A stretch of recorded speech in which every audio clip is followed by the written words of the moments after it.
brief case study, but absolutely packed with quite provocative and thoughtful comments. I'm sure our discussants have got a lot of thoughts already that they're thinking of saying.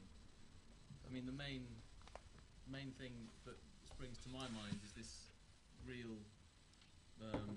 challenge to the conventional wisdom that micro-enterprises are the key way, one of the key ways, especially in urban areas but also in rural areas, out of poverty. And I think Milford brought out some really, like you said, logical and sensible challenges to that, and it would be very interesting to hear what our panellists have to say on that.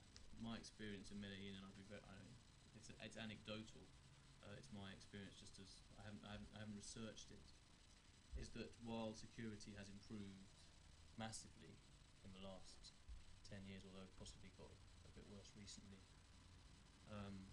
poverty is persistent. And so it does that reality in the poor areas of Medellin does suggest that there are some serious thinking has to take place over the current policies. I'm also very interested, actually, in something you don't. I very much recommend that you read the piece, but something you don't pick up on is the relationship between the urban and the rural economy, which is absolutely crucial in Colombia, I'm sure in all countries, and it may be something also our discussants might want to talk about. Before I ask Kate to speak, can I just check, Malcolm, do we have online people over in Colombia? Oh, good. Okay, hello, Colombia. Hola, Colombia. So I'd like to introduce Kate Maclean, who is a lecturer in human geography at King's College London, a feminist geographer working on livelihoods, especially in Latin America and West Africa.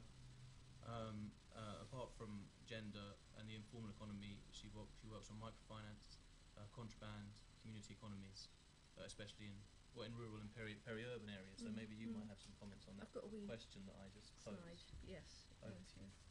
Okay, well, I'm Kate Maclean. My focus is on gender and development. That's where my teaching and research lies.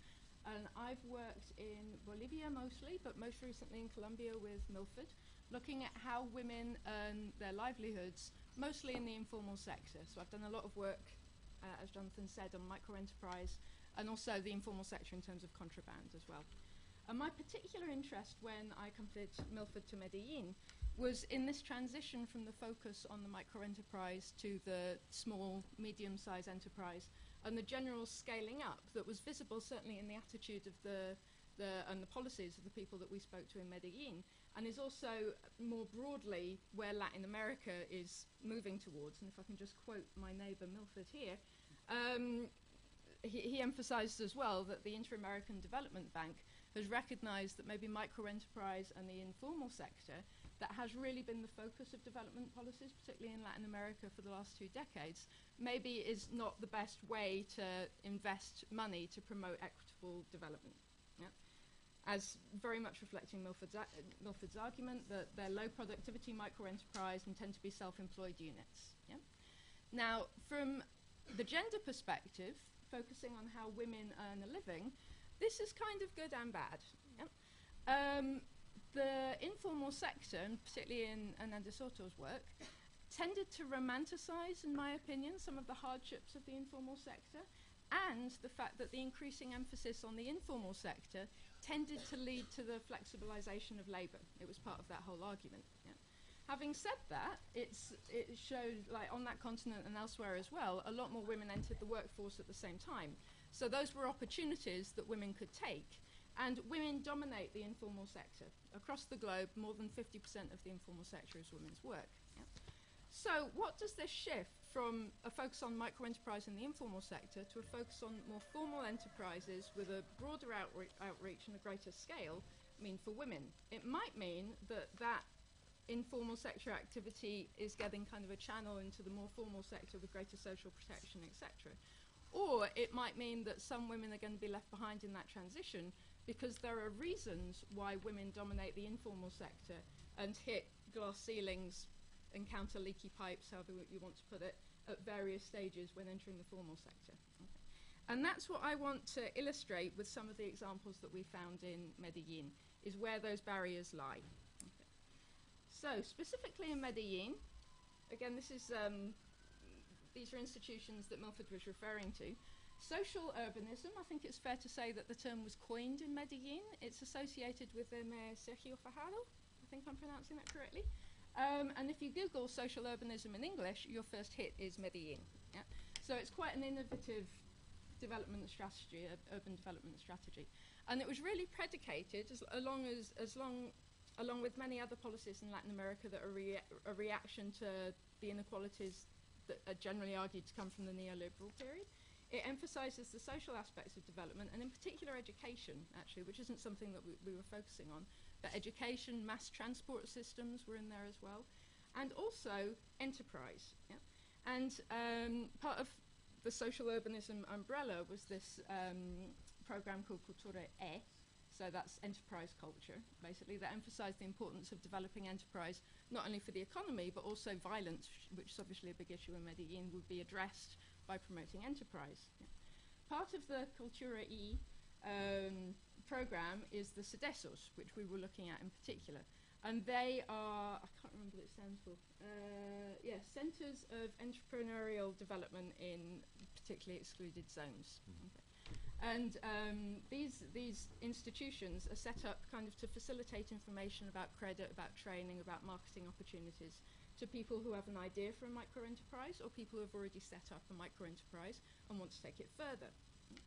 And there's also, I think it's fair to say it's a consortium that, called Pro Antioquia, and that's a group of business leaders who are very concerned that the private sector also contributes to the social urbanism of Medellin, which is very good in terms of like public-private partnerships, and also shows that there is this movement towards scaling up the informal, the micro-enterprise, and making linkages more with the private sector as well. So that quote from the IADB and that kind of sea change, as we put it in our paper, from the micro-enterprise to the small and medium enterprise is already present in the social urbanism of Medellin. And just to specify that, that's the remit of Cultura E. Okay, it's promoted and financed by the mayor of Medellin, and the idea behind it is to boost a culture of entrepreneurialism, which fits with the kind of neoliberal informal sector discourses as well. But the development of new businesses that respond to the needs of the market and regional production chains. So it's fitting in the micro-enterprise, the informal enterprise, into the broader regional development trajectory. Right? And the CEDESOS, their mission is to strengthen entrepreneurial activities, and these are the facilities that they can put you in touch with. So they build business associations, they run courses on how to build that up, either legally or in training on how to do it. Production linkages, market access, that was a very important part of what they did. That was trade fairs, for example, setting up competitions, etc. And also access to credit, training in certain skills and access to credit as well. So that's how they partnered up with the microfinance bank that Milford mentioned as well. Okay. So when we went to the CEDESOS, I found that when I asked the first trainer that we met, well, how many of your clients are women? He said immediately all of them. Almost all of them. I hope that's not my phone. No, okay. Almost all of the clients are women. Yeah, he said that immediately. Women take more risks at the beginning, and it's only when the business starts to grow that the men step in. Yeah. So here's problem number one. Yeah, and that was the first. I didn't prompt him. It was the first thing he said. Yeah. And that's typical. Yeah, it's textbook in a sense that it's interesting that he put it in terms of women taking more risk, because women are generally seen to be risk averse, which I don't think is true. Yeah, but it's certainly in Anglo kind of culture, it's seen that women are more risk averse. But it's textbook that when the business starts to grow, women tend to take a back seat. Yeah? And the reasons for that, it is generally argued, is that there are gendered barriers to formal employment. Okay? The crucial one, the crucial one overall, I think, is time. Okay? And that is a lot to do with household structure, but women have double, it is argued, triple burdens of labour. It's a social construction rather than any kind of natural desire to do this, but women tend to be more responsible for childcare, housework, what's called reproductive labour. They're also more responsible for community labour, maintaining contacts, whether that's within a small community, or whether it's your mum sending the Christmas cards out, whatever it is, women tend to be more responsible for community labour. Yeah? And that is vital. These are vital activities in terms of the economy, but they're not paid, so they're invisible. Yeah. So that double burden of labour, triple burden of labour, means that, as Ruth Lister argues, that when women enter into the formal market, they do so with one hand tied behind their back. Yeah? They're at a structural disadvantage going into the market. And a lot of that is to do with household structure, or presumed household structure, the division of labour within the household, and of course there is a growth in women-maintained households. That was particularly obvious in Medellin. And a lot of these programs were targeting women-maintained households, also called female-headed households, where women were earning the main, were keeping it all together. They were earning the income for the household. And also market structures are gendered. Access to markets is gendered, like whether that's in terms of straight discrimination or in the labour market, or the horizontal division of labour in that. The horizontal division of markets, in that some jobs tend to be done by women, some jobs tend to be done by men, and the jobs that are done by women tend to be lower paid. So it might be in your interest to say in the informal sector, because you're going to face those structural constraints going into the formal sector. So those are the reasons why the informal sector is dominated by women, and those are the reasons why the trainer at the CEDESO found that women took more risks at the beginning, and then as soon as the business started to grow, it tended to be men that came in. Yeah? And what I want to emphasize with that is that if you're going to make that change from the micro-enterprise and from the focus on the informal sector and micro-enterprise to more formal employment, then to do it equitably, those gendered barriers have to be taken into account. Right? Which is how hopefully we can get a, I don't want to make too much of a dialectical argument, but we don't want to, go back from before neoliberalism. There was an advantage to that focus on the informal economy. It changed our ideas a little of what counted as economic work. And we need to remember that when we're looking at growing micro-enterprises as well. Okay, so I'll just illustrate this with a couple of case studies from Medellin. Okay. This is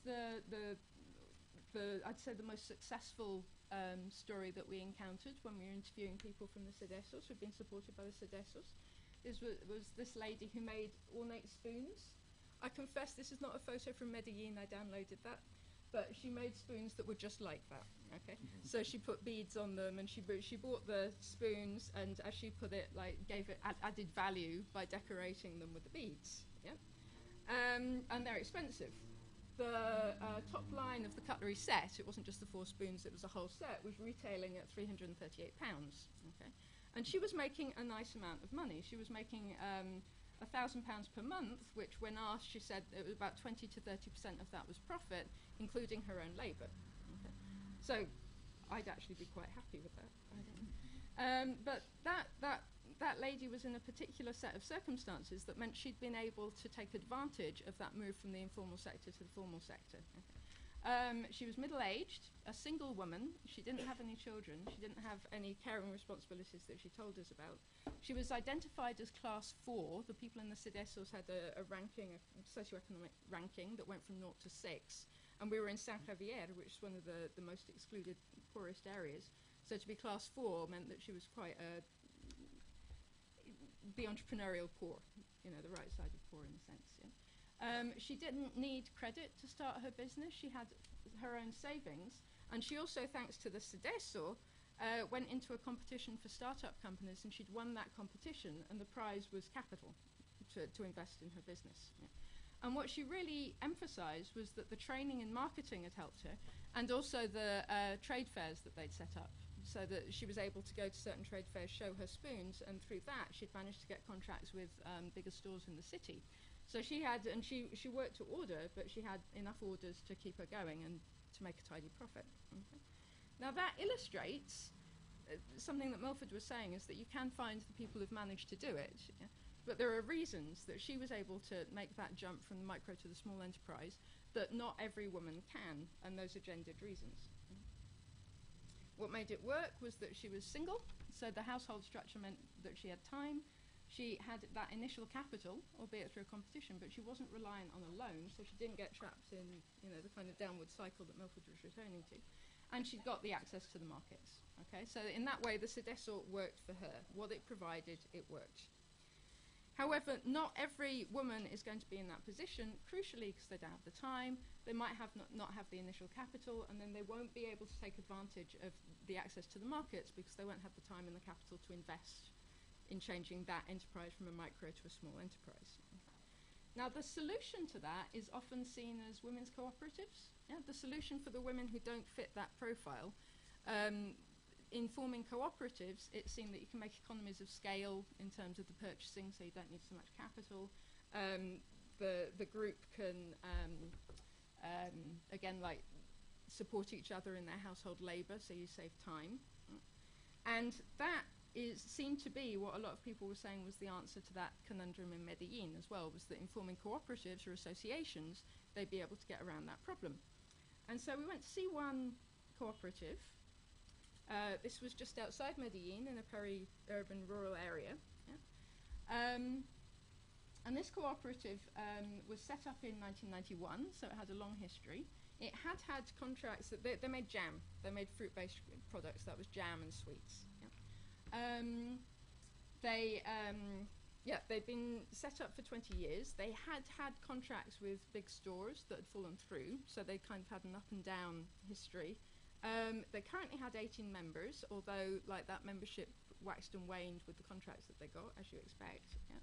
And they currently are supported by the municipality and a certain NGO that had provided them with equipment that really was a dream of a jam making factory. They had about 12 different machines, and they'd managed to get fruit, discarded fruit, for free, so the primary material was free, and they had a store full of jam and sweets that simply didn't sell. They kept emphasizing our biggest problem is marketing. Okay.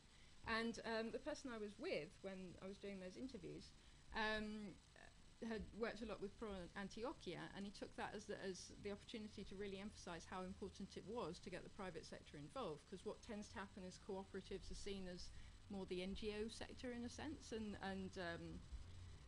where they fall down is that the equipment is there. I think you refer to it as Say's law, in that when you produce something, you're expecting the market will then want it, rather than meeting a market demand. And so that change in focus as well, I think is good. They had the capacity to produce 150 jars of jam a day because of all that machinery, but they hadn't sold any. Yeah? And so what could have worked in terms of in terms of time, in terms of mutual support for reproductive and community labour, was let down with that problem of access to the market. So as I illustrate there, like that's to emphasise the importance of the access to the markets if you're forming a cooperative as well, rather than emphasising the social side, whilst the informal sector would emphasise more the economic side that has to be brought together. Yeah. There's also the importance of rural-urban linkages. One of the other reasons why it hadn't worked out was they didn't have the time to go to Medellin, also that's an extra cost, in order to sell their product either. And whilst cooperatives are seen as kind of a solution to that conundrum that I was talking about with time and the problem of becoming a standalone entrepreneur, there's also something, the dark side of social capital, like to romanticize the idea of cooperation, particularly between women, to call it solidarity groups, overlooks a lot of tension that can be found in those groups, a lot of competition, and the fact that people just quite often fall out. In the context of Medellin, and certainly in the city, that's extremely difficult because of the history of violence. There's work by Caroline Moser and Kathy McIlwain that I think illustrates that very well as well. They talk about perverse social capital, yeah, and the relationships have been so difficult in the past, to say the least, that the idea of forming cooperatives is obviously going to be, it will work in certain circumstances, but might not be able to be generalised beyond that. Yeah.